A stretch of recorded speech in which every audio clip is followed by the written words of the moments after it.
నమో వెంకటేశాయ. ధనుర్మాస మహోత్సవంలో భాగంగా ఈరోజు 18వ పాసరాన్ని మనం తెలుసుకోబోతున్నాం. అలాగే స్వామివారి కైంకర్యాన్ని చూసి మనసారా స్మరించుకుందాం. జై శ్రీమన్నారాయణ. లేచినా ఆయన లేవనట్టు నటిస్తున్నాడా? మిగిలిన వాళ్ళందరినీ అంతే నందగోపుణ్ణి, యశోదమ్మని, బలరాముణ్ణి నిద్రలేపేసిన గోదాగోష్ఠి శ్రీకృష్ణుడిని ఇంకా ఎందుకు లేపలేకపోతున్నారు? అదే తెలుసుకుందాం ఇవాల్టి పాసరంలో. వైష్ణవ సాంప్రదాయ ప్రచారకురాలు పద్మజ రామానుజమ్మ ఇక్కడే ఉన్నారు, మనతో అడిగి తెలుసుకుందాం. అమ్మ నమస్కారం. నమస్తే అండి.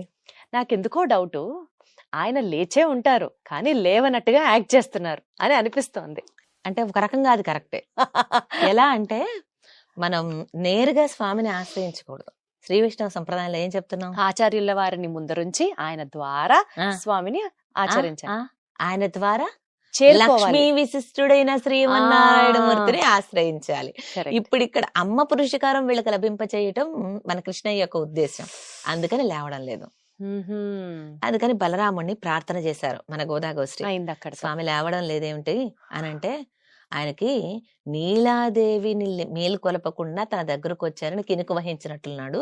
మీరు ఒక పని చేయండి, వెళ్ళి నీలాదేవి దగ్గరికి వెళ్ళి ఆమెను మేలుకొలిపి ఆమె ద్వారా కృష్ణయ్యని మేలుకొలిపే ప్రయత్నం చేయండి, అప్పుడు మీకు ఖచ్చితంగా పని అయిపోతుందని బలరాముడు హింట్ ఇచ్చేశాడు. హింట్ ఇచ్చేటప్పటికి మన గోదాగోష్ఠి అంతా కూడా నీలాదేవి ఇంటికి వెళ్ళారు.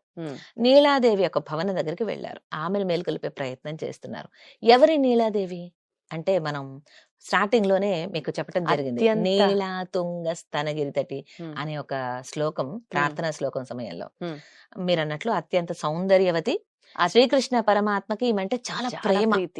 ఆ కారణంగా ఈమె ఉన్నత స్తనములపై నిద్రిస్తూ ఉంటే గోదాదేవి మేలుకొలిపినట్లుగా మనకు తెలుస్తుంది. ఇదిగో ఆ సీన్ ఇప్పుడు రాబోతుంది ఇవాళ రోజున. అలా అమ్మని మేలుకొల్పడానికి వెళుతున్నారు.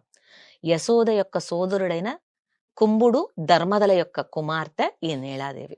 నీలాదేవి ప్రస్తావన మనకు భాగవతంలో ఎక్కడ కనిపించదు.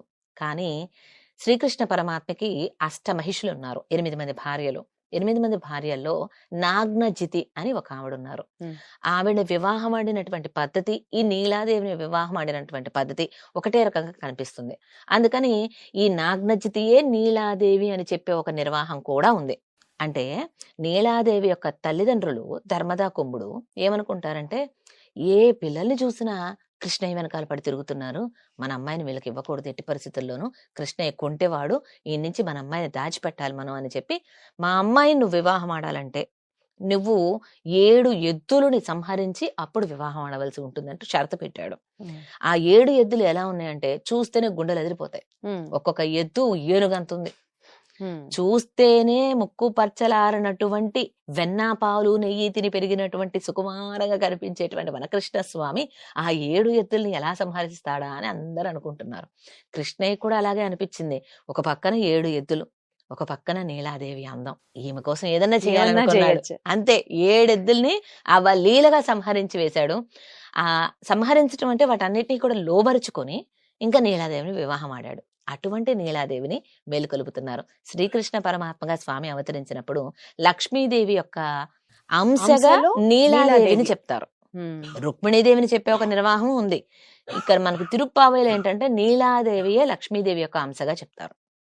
రామచంద్రమూర్తిగా స్వామి వచ్చినప్పుడు సీతాదేవి, సీతమ్మ. అలాగే కృష్ణయ్యగా వచ్చినప్పుడు నీలాదేవి. కాబట్టి అమ్మను ముందుంచుకొని స్వామిని ఆశ్రయించాలి కదా. ఈ పాసురంలో నీలాదేవిని ముందుంచుకొని స్వామిని ఆశ్రయిస్తున్నారు. అయితే ఈమెకి ఒక అందమైనటువంటి విశేషణం చెప్తున్నారు. ఏమని అంటే, ఓ నందగోపుని యొక్క కోడలా అంటూ సంబోధిస్తున్నారు. ఎందుకు అంటే, మనకి రామాయణంలో సీతా పిరాటి అంటే సీతమ్మ హనుమస్వామికి తన గురించి చెప్తూ స్నుష దశరథస్యాహం అని చెప్పింది. అంటే తాను దశరథుని యొక్క కోడలుగా చెప్పుకుంది.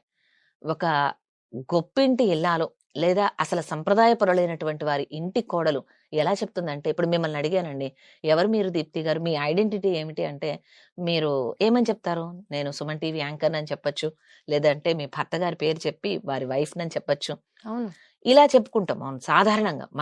మనం చేసే పనిని బట్టి లేదా మన భర్తని గురించి మన ఐడెంటిటీ అనేది చెప్పుకోవటం ఈ రోజులో మనం చూస్తున్నాం. కానీ వెనకటి సంప్రదాయం ఏమిటి అంటే, మామగారి పేరు చెప్పుకోవాలి. అసలైతే మామగారి పేరు కూడా చెప్పరట. ఇప్పుడు ఉదాహరణకి మా మామయ్య గారి పేరు హనుమంతరావు. హనుమంతరావు గారి కోడలు నేను చెప్పకూడదు. పేరు ఎలా చెప్తాం? పెద్దలది, అది అమర్యాద కదా. ఎలా చెప్పాలి అంటే రాముడికి బంటులాగా ఉంటాడు చూసారా, ఆయన పేరు మీదుగా రావు గారు ఉంటారే, ఆయన కోడలు నేనని చెప్పాలి. హనుమంతరావు గారి కోడలని చెప్పడానికి ఇంత చెప్పాలన్నమాట. అటువంటి పద్ధతులు బాగా ఉన్నటువంటి కలియుగ ప్రారంభంలో కదా మన గోదమ్మ అవతరించింది. అందుకని గోదాదేవి కూడా నీలమ్మని అలాగే పిలుస్తుంది. అలా పిలిస్తే ఆమెకి ఇష్టం. ఇప్పుడు ఆమెని మనం ప్లీజ్ చేసుకోవాలి కదా, నీలాదేవిని ఒప్పించి ఆమెని అనునయించి కృష్ణయ్యని తనతో పాటు స్నానానికి రమ్మనమని ఆహ్వానం చేయాలి. కాబట్టి ఆమెని ఒప్పించే దిశగా మాట్లాడుతుంది మన గోదమ్మ. అందుకని ఓ నందగోపుని యొక్క కోడల అనటం ద్వారా ఆ నందగోపుని యొక్క భుజ సౌందర్యాన్ని గురించి, భుజ బలాన్ని గురించి చెప్తున్నారు. మదించేటువంటి ఏనుగులను ఎన్నిటినోటు కలిగిన వాడు అని ఉందు మదగళిత్తన్ ఓడాద తోళ్ వలియన్ అనటం ద్వారా మదించే ఏనుగుల్ని కలిగిన వాడు, మదించే ఏనుగుల్ని పోరాడి గెలిచినటువంటి వాడు. ఇలాన్నీ కూడా మనకి నందగోపుని విషయంలో కనిపించకపోయినా ఇవన్నీ కృష్ణ పరమాత్మలో కనిపిస్తాయిగా. కువలయాపీడ సంహారం చేశాడు, అవునా? అలాగే నందగోపుడి దగ్గర అనేక గోసంపద ఉంది, గేదెలు ఉన్నాయి, అలాగే ఏనుగులు ఉండేవి. ఎందుకంటే ఆయన సామంతరాజుగా కూడా ఉన్నాడు కంసుడికి. అందుకే కంసుడు యమునా నదికి ఇవతల ఒడ్డున రేపల్లె, అవతల ఒడ్డున మథుర. మధురలో ఉన్న కంసుడు ఎందుకు దొంగతనంగా పంపిస్తున్నాడు రాక్షసుల్ని?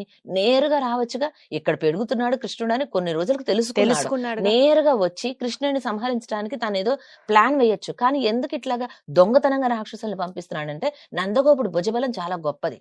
సామంతరాజే కానీ ఎదురు పడ్డావంటే నువ్వెంత అంటే నువ్వెంత అంతే. అందుకని కంసుడు కూడా నందగోపుని భుజబలానికి భయపడి ఈ రాక్షసులందరినీ కూడా దొంగతనంగా పంపించిన కారణం. అటువంటి భుజబలం కలిగినటువంటి నందగోపుని యొక్క కోడల మేల్కొనవమ్మా అని అంటున్నారు. ఇంకా గుర్తులు కూడా చెప్తున్నారు. అంతటా కోళ్లు కూస్తున్నవమ్మా, మాధవీలత పందిరి ఉందా మీ ఇంట్లో? ఆ వెనకాల పెరట్లో దాని మీదంతా కోకిళ్ళు కూడా గుంపులు గుంపులుగా కూస్తూ ఉన్నాయి. ఇంకా నిద్రిస్తున్నావేమిటమ్మా? లేవమ్మా, చక్కగా లేచి వచ్చి నీ అంతటి నీవు వచ్చి తలుపు తెరవాలమ్మా.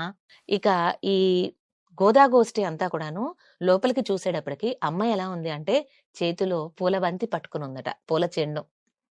రాత్రిపూట పడుకున్నప్పుడు శ్రీకృష్ణ పరమాత్మ మన నీలాదేవి చెండు ఆట ఆడుకున్నారేమో, ఆ చెండు అలా చేతిలోనే ఉంది. అందుకని నీ చేతిలో పూల బంతి ఉంది కదా, ఆ చేతులతోటి ఆ గలగలమనేటువంటి గాజులు మ్రోగుతూ ఉండగా వచ్చి చక్కగా తలుపు తెరవమ్మా అని అంటున్నారు. నోరు తెరిచి మాట్లాడమ్మా అంటూ పిలుస్తున్నారు. ఇలా అనటం ద్వారా చాలా అంతరార్థాలు ఉన్నాయి. కోళ్ళు అంటే ఆచారాలకు గుర్తుగా చెప్తారు. అంతటా కోళ్లు కూస్తున్నాయి అంటే ఆచారులందరూ కూడా చక్కగా శ్రీ సూక్తులను అనుగ్రహిస్తున్నారు. మాధవీలత పందిరి మీద కోకిలలు గుంపులుగా కూస్తున్నాయి అంటే ఈ కోకిలని ఆళ్వార్లతో పోలుస్తారు. వాళ్ళు ఆల్రెడీ సంకీర్తనలో మొదలు పెట్టేశారు అని. అలాగే లత అంటే ఏమిటండి? కింద ఒక కర్ర పాతి దాని నుంచి పందిరి పాకిస్తారు, అవునా? ఈ లత ఏమిటి అంటే అమ్మ. అమ్మ ఆ కింద పాతినటువంటి కర్ర ఏమిటి అంటే స్వామి శ్రీమన్నారాయణుడు. శ్రీమన్నారాయణుడు లేనిదే మేము నిలవలేదు. ఆయన్ని ఆలంబనగా చేసుకుని మాధవీలత అనేది ప్రాకుతుంది. అలా అమ్మ లక్ష్మీనారాయణుల పందిరి మీద ఆ కోకిళ్ళన్నీ గుంపులుగా పాడుతున్నాయంటే వాళ్ళ ఇరువురిని కూడా ఆళ్వార్లందరూ కీర్తించారు. పూర్వ ఆచారులు వాటన్నిటినీ కూడా చక్కగా మనకు అర్థమయ్యే రీతిలో కామెంటరీస్ అనుగ్రహించారు, వ్యాఖ్యానం అంటారు. అవి ఆచారులందరూ అనుగ్రహించారు. ఈ విధంగా అంతటా ఉంది. ఇక నీవు మా కనులకు ఉండే ఉపవాసం తీరేలాగా లేచిరా. చక్కగా గాజులు ధరించి ఉంది. వీళ్ళేమిటంటే కృష్ణ విరహ విశ్లేషణతోటి చిక్కిపోయి శల్యమైపోయి గాజులు వదులైపోయి ఉన్నటువంటి వాళ్ళు. అమ్మ కృష్ణయ్యతోనే ఉందిగా, అందుకని గాజులు చక్కగా నిండుగా ఉన్నాయి. అది ఒక సూచన. అలాగే ఆ గాజుల శబ్దం మా చెవులకు వినపడేలాగా నీవే వచ్చి తలుపు తెరువమ్మా అంటూ ఆ టింక్లింగ్ నాయిస్ ని కూడా చేర్చారు పాసురంలో. సో అలా చెవులకుండే ఉపవాసం పోవాలి, కన్నులకుండే ఉపవాసం తీరాలి, నిన్ను చూడాలి. నేను వచ్చి ఇలా తలుపులు తెరుస్తూ ఉంటే ఇటువైపు మేము ఉండి ఆ తలుపుని పట్టుకుని ఉన్నాం, అప్పుడు నీ స్పర్శ కావాలి. ఈమె ఇటువైపు నుంచి తలుపు తీస్తుంది, వాళ్ళు బయట వైపు నుంచి అదే తలుపు పట్టుకుంటారు. అలా మా త్వక్కింద్రియానికి ఉన్నటువంటి ఉపవాసం పోవాలి, అంటే చర్మానికి ఉండేటువంటి ఉపవాసం పోవాలి. ఇలా అన్ని రకాలుగా ఆ అమ్మని చూడాలి, అమ్మ మాట వినాలి.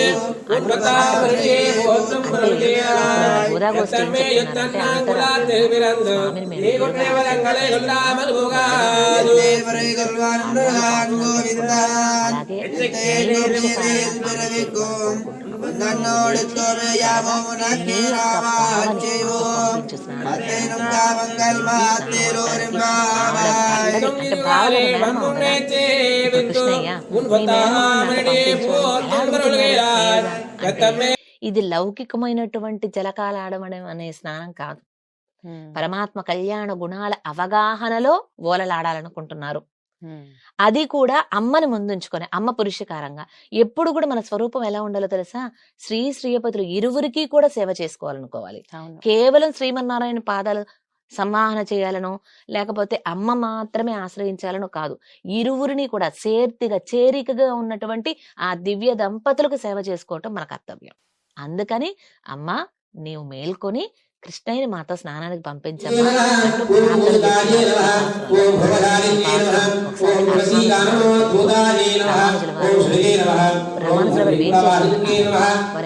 ప్రార్థన ఇంటి దగ్గర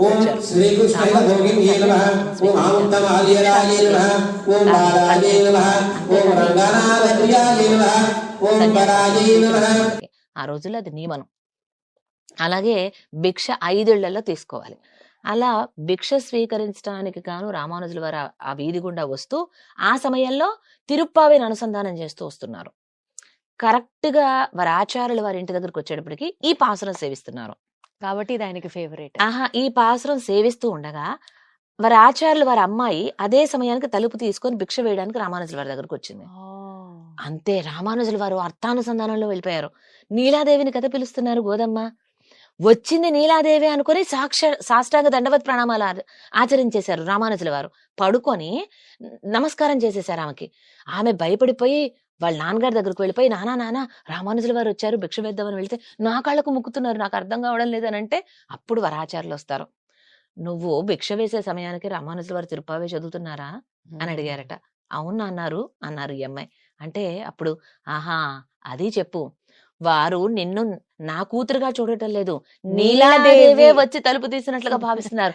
అంటే మమేకం. మనం చూడండి, సినిమా చూస్తూ లేకపోతే సీరియల్ చూస్తూ ఆ సీన్ క్యారెక్టర్స్ లోకి వెళ్ళిపోతాం, ఏడ్ చేస్తారు. అక్కడ హీరోయిన్ ఏడుస్తుంటే మనం ఏడ్ చేసి, అక్కడ హీరో ఉక్రోషంతో ఉంటే మనం ఇలా, అంటే ఇమర్స్డ్ గా ఉన్నారు. ఇప్పుడు రామానుజుల వారు మునిగిపోయి ఉన్నారనమాట. వచ్చింది నీలాదేవి అనుకున్నారు, అందుకని ఆ విధంగా చేశారు. వెంటనే ఆచార్యుల వారు వీరిని ఇలా పైకి తీసి తిరుప్పావై జియరే అని పిలిచారు. ఆ రోజు నుంచి రామానుజుల వారికి తిరుప్పావై జియర్ అని ఒక పేరు కూడా వచ్చింది. రామానుజుల వారికి ఇష్టమైన పాసురం ఈ పాసురం. చాలా అందమైన పాసురం. మనం సేవించేటప్పుడు కూడా తిరుప్పావై ఈ పాసురాన్ని 2 సార్లు సేవించాలి. 30 పాసురాలు ప్రతిరోజు సేవించాలా. అందులో చుక్క గుర్తున్న పాసురాలు ఉంటాయి, స్టార్ మార్క్, అవి 2 సార్లు సేవించాలి. అలా సేవించడం అంటే చదవటం. అదే అర్థమైంది. అన్నారు కదా మొన్న, సేవించడం అనాలి, చదవడం కాదు. ఆ విధంగా ఈ ఉందు మదగళితన్ ఓడాత తోళ్ళనే ఈనాటి 18వ పాసురం కూడా మనం సేవించేటప్పుడు 2 పర్యాయాలు సేవించాలి. రామానుజుల వారికి ఇష్టమైన పాసురం కాబట్టి. అలా ఈ పాసురాలలో అందంగా ఆచార్యుల వైభవం, మన స్వామిని ఎలా సేవించుకోవాలి, కోవిలికి వెళ్తే ఎలా సేవించుకోవాలి భగవంతుణ్ణి, ఇవన్నీ కూడా మనకి తెలియజేస్తుంది గోదమ్మ. మన ఆచరణ ఎలా ఉండాలో చెప్తుంది. స్వామిని మాత్రమే సేవించడం కాదు, స్వామి ముందర ఉన్నటువంటి ఆచార్యులు, దాని తర్వాత అమ్మని కూడా సేవిస్తూనే ఆయన్ని సేవిస్తే ఆయన సంతృప్తి చెందుతారు అన్నది మరొకసారి ఈ పాసురం ద్వారా మీరు గుర్తు చేసిన వారు అయ్యారు. అర్థమైంది. సో వచ్చే పాసురంలో అయినా మన కృష్ణయ్య మేలుకుంటాడో లేదో, ఈసారి మేలుకుంటాడులేండి ఖచ్చితంగా. రేపటి పాసురంలో మళ్ళీ కలుద్దాం. ఈ రోజు పాసురంలో నీలావల్లభ అనే పేరు ఇచ్చారు. నీలావల్లభ, నీలాదేవికి వల్లభుడు, వాల్లభ్యం కలిగినటువంటి వాడు. అందుకని నీలావల్లభ. రేపటి దాకా మనం అనుసంధానం చేద్దాం. ఆండాళ్ తిరువడిగళే శరణం. సర్వం శ్రీకృష్ణార్పణమస్తు.